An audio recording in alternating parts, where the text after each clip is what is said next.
Your favorite PGA and LPGA legends, pros and top instructors are right here every week on Next on the Tee. Join Chris as the greats of the game share their stories, insights and playing lessons. Now, back to Chris and more of the show. All right, now joining me on the French Lick Resort guest line is Debbie Doniger. Let me give you some more background on Debbie. She played her college golf at the University of North Carolina from 1989 to 1992, and she captained the team in her junior and senior seasons. She won the 1992 ACC Championship, shooting rounds of 73, 73, 74, a three-round total of 220 at Bermuda Run Country Club in Advance, North Carolina. She helped lead the Tar Heels to the team title by 2 strokes over Florida State. She was selected to the All-ACC team that year. She was one of 5 college seniors to represent the U.S. in the World University Golf Championship, and she won the individual bronze medal. She was named to the ACC's 50th anniversary women's golf team in 2003 as one of the best women golfers in the conference over its first 50 years. After college, she played on the Futures Tour, the Gold Coast Tour, and the European Tour. In 2015, Golf Digest ranked her as the 5th best teacher in the state of New York and top 50 in the country. She's also been named a top 20 teacher under 40. She is one of Golf Magazine's top 100 teachers in America. And if all of that wasn't enough, she is the director of golf instruction at Glen Arbor Golf Club up in Bedford, New York. And she hosts 2 golf shows on Sirius XM's PGA channel, The Golf for Girls with Natalie Gilbus and Golfer's Edge with Ben Shear. And I am honored she is with me tonight here on Next on the Tee. Good evening, Debbie. Thanks for coming on the show. Geez, what an intro. Hey, you've done a lot. Listen. All good. So, thank you so much for having me. So, Debbie, as I was doing the research and checking out your website, DebbieDoniger.com, I read that you started playing golf at the age of 7. What got you playing golf at 7? So I grew up in Connecticut, and right around where Kessler, your next guest, is from. And we went out to California every vacation with my family. I had my grandparents lived out in California. So I played a bunch of sports and just started playing golf at age 7. And by the time I was 12 years old, I decided that that was it. This is my passion in life. And, you know, would I have ever thought that you dated me in that intro, that in my 40s I would be still in golf in a different capacity, not playing the tour, but I never would have imagined that I would be able to do what I do, love what I do. I'm sure Peter is surprised as well because he knew me as a child growing up here in the Northeast. But, yeah, I was definitely single-minded by the time I was 12, 13, and was able to forge relationships within the golf industry that has led me to where I am today. So I've been very fortunate and very lucky. And, Debbie, as a junior golfer, you work with Jim McLean. So, boy, right to the top with respect to instructors. What was it like for you working with him? Right. So that really is huge. It's huge in a lot of ways. One, Jim, when I started working with him, I was 12 years old at Quaker Ridge Golf Club in Scarsdale, which is a great club. Jim was probably maybe 1 or 2 in the Met section, which is the New York section, as teachers, but wasn't heralded around the world as he is today. But he certainly was one of the best, and my parents were able to find out where he was, who was the best in our area, and Jim and I, had a great run for a very, very long time. I think that I was rooted in correct basics, correct fundamentals. He taught me how to play the game. He was not only a teacher but a coach and, just a very good friend and a mentor. And then subsequently, when I stopped playing for a living, he became my boss and really trained me how to teach and what to look for. So Jim falls under this huge umbrella for me as, obviously my main mentor and somebody so important in my life. And there is absolutely no way that I would have the playing accolades that I have, that I would be able to play to this day the way I do with no practice whatsoever. You and I could shoot nothing. And also be able to teach the way I do and understand what to look for with all levels of players. So Jim, when I was 12 years old, let me tell you something. When you see on social media, teachers saying, wow, we didn't really understand how important center contact was until launch monitors came along. I am here to tell you that 30 years ago, we absolutely knew center contact was imperative. We were using indelible markers. We were using impact tape. And it wasn't just Jim. It was teachers of that ilk. So sometimes when you see things in modern-day teaching, and it seems earth-shattering with these amazing teachers that I have been able to now call friends, the fundamental center contact was being taught way back when. So I think that I was really ahead of the game in terms of understanding what I needed to do as a player to be really great. So you mentioned a minute ago that he taught you how to play the game. When you say play the game, is that the fundamentals that you're mentioning, or was that strategy, how to course manage? What do you mean by he taught you how to play the game? Yeah, that's a good point. So not only he helped me with all my technical aspects, my mechanics, the right grip for me, because everybody's built differently, the parameters that I was able to swing in to play good golf, but playing course management-wise. I mean, Jim and I would be out on the course, till it got dark, and I would be running around chasing after my ball, but also playing with him. He would always play with me. So I would learn how to play. He was a great player in his own right, and different little shots and different nuances. And like you said, course management, where to, the rudimentary things, where to tee off on a tee box, what kind of shot am I going to play, how to minimize the highest score possible from a very basic level to then, when I was playing for a living, to a very detailed professional level, because then it becomes that much more important, the shots that you save on the golf course. So he's the all-around, not only consummate professional, but the all-around great teacher, could teach all aspects of the game and really well. So, Debbie, how does a girl growing up in New York and playing junior golf in New York and winning everything as a junior in New York decide to play her college golf at North Carolina? So you're allowed 5 recruiting trips. I did not play on my high school team because only the boys could play. I didn't want to play with the boys. I also, wanted to play for a living and play golf in college. So my 5th recruiting trip was either going to be to UCLA or North Carolina. And I had talked to the UCLA coach. I didn't like the 4 schools I had gone to visit. Was like, I can't see myself here. So if I don't like Chapel Hill, that's it. I'm just going to go to UCLA. She had already signed either 1 or 2 of my peers, and UCLA was going to be a top team. It already was. I liked the coach. Done deal. I didn't really know much about North Carolina or Chapel Hill because, like you said, people from this area, especially 25 plus years ago, nobody went to North Carolina. Nobody got into Chapel Hill, let alone would, sort of go south. And also, remember, this is 25 years ago where I was really considered a dork.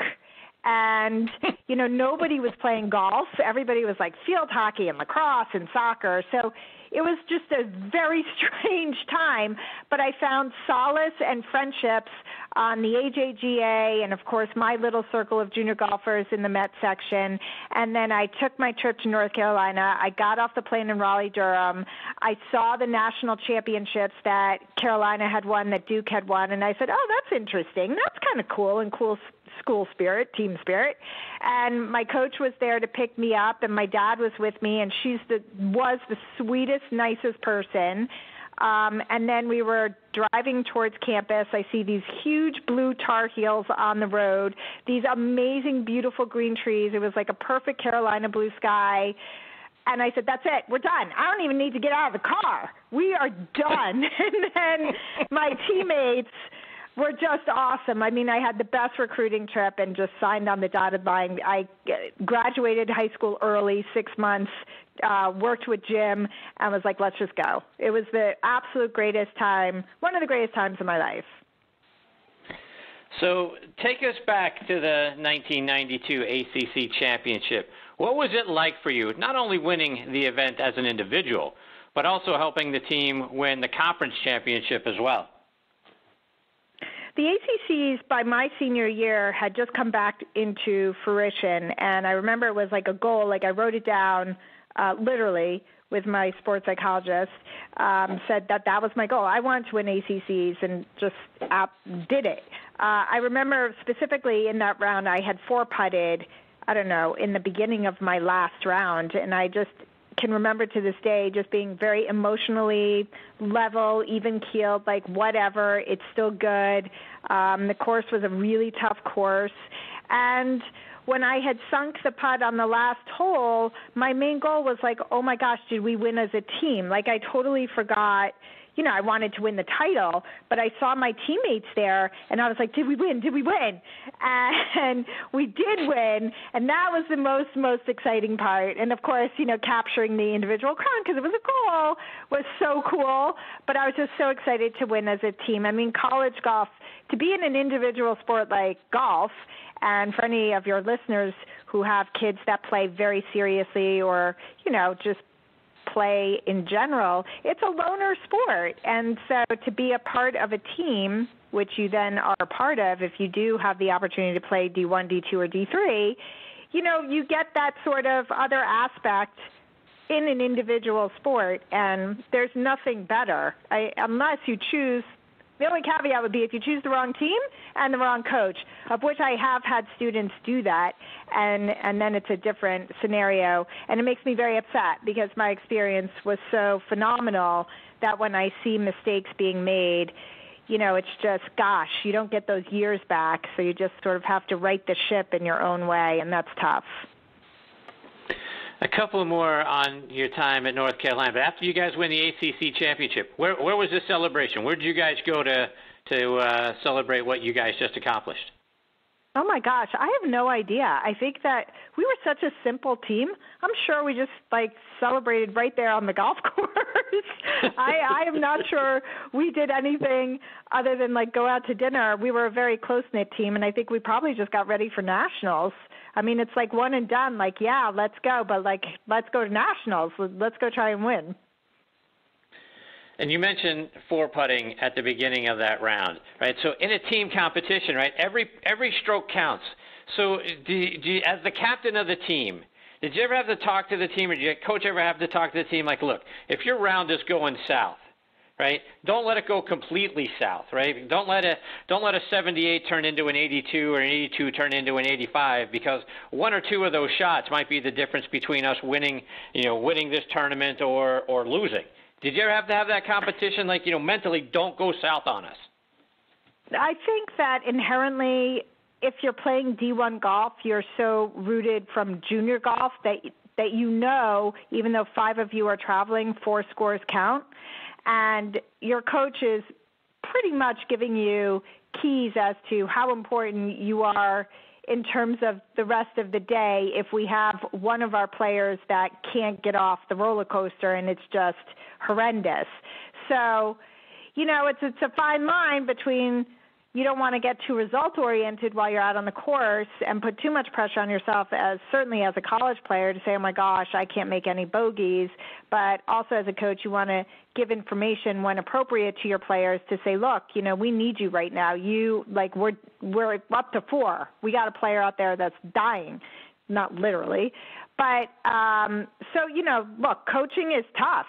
And especially in today's day and age, golf is so prolific and booming that winning is paramount to some of these programs more so than others. So, coaching has changed and college golf has changed. In my day, it wasn't as cutthroat. Now it really is. And, I mean, look, I can't believe that Nationals is being televised on Golf Channel. They just had a whole huge expose on the regionals for men and women's golf. I think that's amazing. You have Ricky Fowler executive producing a show called Driven, which is following OSU golf all the way to nationals. So, I mean, college golf is 100% healthy. And especially junior girls golf, I'm sorry, it's very healthy. So when I hear numbers and naysayers and negativity, the numbers that I see don't support that. And Debbie, when you're working with students, right, and you've had some, students go on to play college golf and beyond and that sort of thing, how do you instill in them how to deal with pressure? You talked about having a mental coach earlier, but how do you get your folks to relax out on the golf course, try not to let the pressure get to them, and if it's starting to get to them, how to relieve the pressure? Well, it's a good question. I mean, look, if it's necessary, I have to bring in a mental performance coach or a sports psychologist or whatever you want to call that person, and I've got about 5 in the back or the palm of my hand for my students, depending on their personalities. I, of course, work with them on the course. But, the bottom line is, but it's really hard as a kid to understand that it's not life or death. You're going to shoot 80, who cares? Nobody's dying. I mean, certainly as adults, we have way more perspective than we do as kids. So if we can instill any kind of perspective, and anything can happen in golf, and that, I hate to take the title from Rotella, although he is a friend of mine, golf is not a game of perfect. It is inconsistent. It is okay to be inconsistent. And to understand that anything can happen. You can never give up. And, playing one shot at a time while everybody says it, if you can get lost in that fact, that is a beautiful way to play. And, you have to learn to enjoy yourself. I think one thing that Peter Jacobson, who I've known also since I'm a kid, if you don't have a real intrinsic love for the game of golf as a junior, then it is really hard to ride the lows, because there will be big-time lows. And you got to love the game for what it is. Otherwise, you can't really ride those lows really well. There's peaks and valleys in all athletics. So, I think it's just understanding the family dynamics. Maybe you have to have a talk with the parents. That's always not so easy. And then understanding the kid that's in front of you and, really the personality to try and get the best out of them in a very, very tough sport. Debbie, just a couple more before we let you go, and I want to get a tip for our listeners, because you've got so many great tips on your website, again, DebbieDoniger.com, and the first one I want to talk about is hip rotation. And most players set up to the ball with their feet square to the target line, and for players my age, and I'm in my early 50s, or anyone for that matter, who want to get a little more hip rotation. Talk about what flaring our feet out can do for us. Well, flaring your feet is just a cheat. It's giving you internal hip rotation. It's giving you external hip rotation. So narrowing your stance and flaring your toes, whatever many degrees you need, 5, 10, 12 degrees, depending on what your teacher tells you, is literally allowing your hips to turn a little bit more if needed, and also narrowing your stance helps you rotate more as well. If you think about it, just like a wide stance, you can't, it's going to hinder rotation. So the narrower you get and you flare a little, you get a little toe flare, that's an immediate hip rotation key, and it's in your setup, so then you don't have to think about it. And Debbie, as a result of the years playing the game and being outside exposed to the sun, you developed skin cancer. Talk about how you found out, what you went through, and what you're doing now to prevent it. Oh, I didn't know you were going to talk about that. So I did a testimony for my dermatologist, Dr. Whitney Bowe, and her book, The Beauty of Dirty Skin. And I have had 4, actually one was a squamous, so I'm going to say 3 basal cells on my face, and had to have 4 Mohs, M-O-H-S surgeries. And, look, I'm in my 40s. I don't really care what people think anymore. And so I think it's really important to talk about, because if you see my website, if you see me on Instagram, you would have no idea that I've had skin cancer and these crazy surgeries and stitches. And look, I think some of it's in my DNA. If I had worn sunblock when I was 12 all through college and professional golf, would I have had these skin cancers? I don't know if you could say yes or no. It's not genetic. My family doesn't have skin cancer. That's a little strange. The fact that I've had 4 and I'm in my 40s is strange. The sun is the only key that we can harp on to think, well, what do we do about it? So Dr. Bo, and she's a personal friend of mine as well, has been able to give me some vitamins, probiotics that deal with skin health that I wouldn't have otherwise known. She's also given me a vitamin called Helio Care, which anybody can get at Walgreens, and it's there's a fern extract in there, again, scientifically proven to mitigate skin cancer. So everything that she's given me, she's ridiculously smart. She ruthlessly researches it. You know, she talks all over the world. So it's scientifically based protocols that she's given me, as well as sunblock, obviously. I do laser treatments. I do whatever it takes to not have this happen again. And my kids are very aware of the importance of sunblock. And, you know, look, she sees more tennis, sailing, and golf skin cancers than any other sport. And it's all, you know, even you in your 50s, you know, you just have to stay on top of it. It's like anything. If you catch it early, you should be fine. If you ignore it and you want to be in denial and then it happens, it's not so good. So the key is talk about it. Go get your skin checked. I would go to somebody who has really good technology, not just a glance over. I've been to enough dermatologists that sort of gloss over and they're like, yeah, you're fine. It's not fine. There's more technology out there to really look inside something that bothers you. And if something bothers you, you need to speak up and be your own advocate.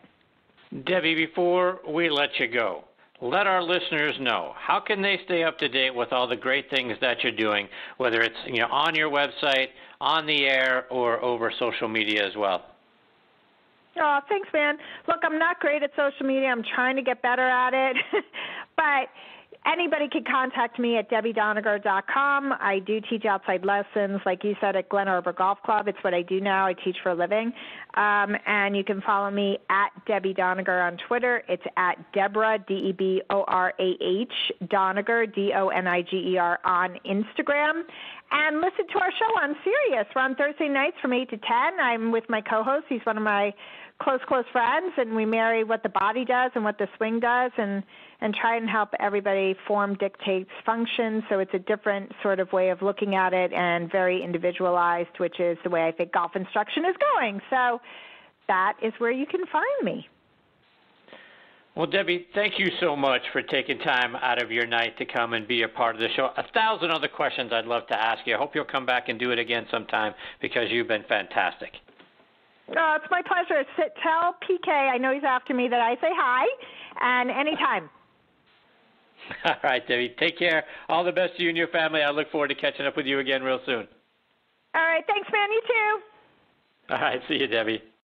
That's Debbie Doniger. And, again, her website is debbiedoniger.com, D-O-N-I-G-E-R, Debbie Doniger. And, boy, you want to talk about some great stories, some great tips, some great insights. She's got some great videos on her site. And, boy, I sure hope we get the opportunity to catch up with her soon because, like I said, I got about 1,000 other questions I had here to talk to her about, and hopefully we get the opportunity to do that. That's Debbie Doniger. And, again, her website is debbiedoniger.com, D-O-N-I-G-E-R, Debbie Doniger. And, boy, you want to talk about some great stories, some great tips, some great insights. She's got some great videos on her site. And, boy, I sure hope we get the opportunity to catch up with her soon because, like I said, I got about 1,000 other questions I had here to talk to her about, and hopefully we get the opportunity to do that. Before I get to my next guest, Peter Kessler, I want to give a shout-out to a few of our sponsors. First, folks, you've heard me talking about Club Hub sensors over the last several months. Well, it's the best portable shot tracking and swing analysis golf device out there on the market. Other shot trackers tell you what happened. Club Hub's going to tell you what happened and why. Take the progress that you make on the practice tee directly to your rounds with the only device of its kind that can go on the course with you. I have Club Hub sensors on all of my clubs. They screw right into the tops of your grips. And I can tell you, since I've put the Club Hub sensors on my clubs, I've learned more about my swing and all of the data surrounding it than I've learned over the 40 years I've been playing the game. Because not only do you get GPS distances to the hazards and to the green, but after your round, you can look back at the images and the layout of every hole in the course that you just played and see exactly where and how far you hit every shot.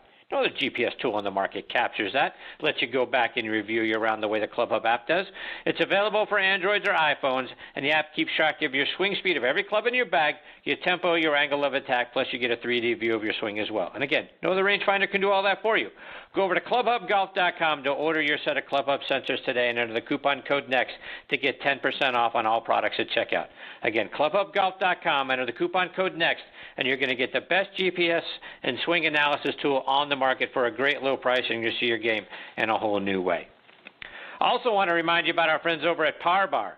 Energy and focus on the course are essential, whether you're playing, on tour in your club championship or just your weekend four ball with your buddies.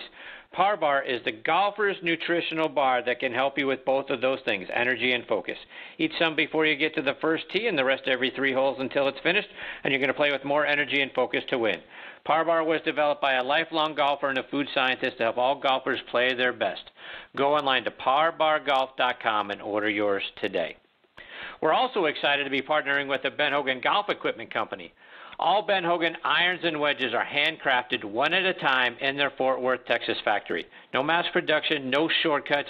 Now you can order custom-made irons, wedges, and hybrids at benhogangolf.com. They build clubs to your specification and, best of all, charge you a fraction of the typical retail price. Check out their complete line of forged irons, wedges, utility irons, hybrids, and bags, plus accessories now at benhogangolf.com.